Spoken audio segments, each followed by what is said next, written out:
النهارده بقى هنعمل مع بعض الكيكه العملاقه ديسباسيتو كيك.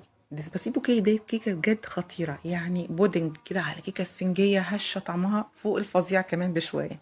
بصوا معانا مكونات سهله وبسيطه. معانا كوبايه الا ربع في حله كده، جبت كوبايه الا ربع من السكر، 3 معالق كاكاو، 3 معالق ونص من الدقيق، معلقتين كبار من النشا، وهنزل بقى بثلاث كوبايات من الحليب البارد. هقلب، طبعا دي فانيليا، ظرفين من الفانيليا انا فضيتهم في الطبق كده بس مش هحطهم دلوقتي. ممكن نحط فانيليا سائله مفيش مشكله. هنقلب تقليبتين على البارد وبعدين هنشغل النار. هنفضل نقلب كويس جدا، مش هنسيب التقليب خالص. هنضلنا واقفين للبودنج ده، مش هنسيبه، نجيب من تحت كده ونقلب كويس. في المرحله دي حسيت ان هو تقل، هنزل بالفانيليا تقلبتين برضو حلوين كده وخلاص. هنا هطفي النار وهحط معلقه من الزبده، معلقه اكل من الزبده.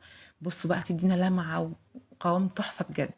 خلاص كده البودنج معانا ده بقى يعني جاهز. هنحطه بقى في طبق عشان هنسيبه يهدى كده ويبرد وندخله على الفريزر. بعد كده لازم هحط كيسه على الوش عشان ما يعملش وش طبقه يعني جامده كده، يهدى وادخله على الفريزر. هنا بقى معانا طبقه الكيك، معانا 3 بيضات عليهم ظرفين من الفانيليا، كوبايه من السكر، وطبعا حطينا الفانيليا يعني مع البيض يضربوا ضربتين حلوين كده، لونه يفتح ويبيض ويهيش. هنزل بكوبايه الا ربع من الحليب ونص كوبايه زيت. بس كده، دي كل المكونات السائله معانا، يتضربوا ضربتين حلوين كده وستوب 5 دقايق بالظبط. وبعدين كده هنحط كوبايه ونص من الدقيق، انا نخلته مره قبل ما اصور معاك ودي المره التانية. معايا معلقتين كبار من الكاكاو الخام، ومعانا ظرف كامل من البيكنج باودر او معلقه كبيره مليانه من البيكنج باودر، وضربتين كده المواد الجافه مع المواد السائله.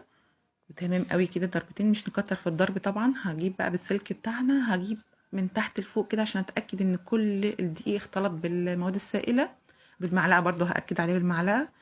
وهنا كنت مشغله الفرن قبلها بربع ساعه على درجه حراره 180. وطبعا هحط الصينيه دي في الرف في النص، دهنتها رشه زبده كده، مسحه زبده. وادي الكيكه جاهزه معانا بعد ربع. انا خدت معايا بالظبط تلت ساعه، ممكن تاخد معاكي ربع ساعه، من ربع لنص ساعه تكون الكيكه جاهزه حسب افراننا طبعا، لان الافران تسويتها بتختلف.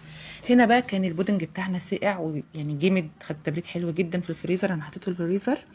هنا بقى هنزله في طبق غويط شويه، لان هحط كمان مكون تاني وهضربه بالمضرب اليد الكهربي.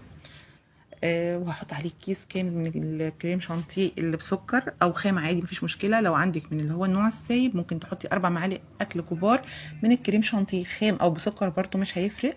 ضربتين حلوين كده بالمضرب الكهرباء. طعمه بجد حلو ولا غلطه، مش محتاج مننا اي اضافه تانية. لو حابه تحطي شوكولاته او اي حاجه، بس انا حاسه ان هو كده تحفه. احلى من البودنج بتاع بره، سوري.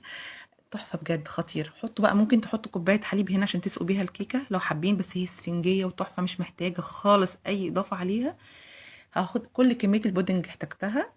عملت الطبق كده وسويت بالمعلقه او الاسباتيولا، اي حاجه هسوي بيها، او السكريبر، اي حاجه هسوي بيها الوش. طبعا خطيره. ممكن تعملوها زي تكتبوا عليها بيرثدي، ممكن تقطعوها قطع جاتو. انا هنا كان عندي الشوكولاته الجميله دي، قطعتها بشرتها الاول. بصوا يا جماعه، التزيين ده بتاعكم انتوا. ممكن تحطوا صوص شوكولاته على الوش من اللي هو تسيحوا الشوكولاته، او تحطوا كراميل، اي صوص. ممكن تحطوا كمان طبقه تانية من الكريم شانتيه على يعني تحت كريم شانتيه، وممكن البودنج ده فوق. اللي حابين يعملوه اعملوه. انا عملت الطريقه دي، انا بحبها بفضلها كده. ديسباسيتو كيك من اروع الكيكات اللي هتجربوها في حياتكم، هتدمنوها، هتكون ادمان. هو ده هيبقى حلو الويك اند بتاع كل اسبوع. خطيره. رشة بقى من سبرينكل، حبه دلع كده للولاد عشان ينبسطوا بيها. كانت جاهزة، ممكن تدخلوها التلاجة ساعة، بس الصراحة احنا ما عملناش الخطوة دي خالص، لغيناها تماما. بجد كان طعمها تحفة، يعني فوق الفظيعة كمان. يا جماعة انتوا عارفين بقى، يعني علا طهيمي بقى ابداعتها.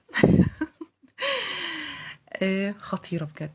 عايزة اقول لكم بقى ان انا بقطع القطعة دي ليا انا، قطعة كبيرة جدا. ممكن تصغروا شوية وتعملوه يعني جاتوه سواريه، تقطعوا قطع، يعني تقطعوا الاتنين دول على 3. انا بقى بصوا كميه قد ايه، ما شاء الله جميله. عملت كميه كبيره جدا. بصوا الصوص بقى بينهار مع الكيكه وانا بنهار معاها، طعمها خطير خطير خطير. كيكه اسفنجيه رهيبه. والبودنج يا جماعه ده وصفه لوحده، طعمه خطير، حته كده جالاكسي على الوش. بجد جميله، اتمنى يعجبكم وتجربوها.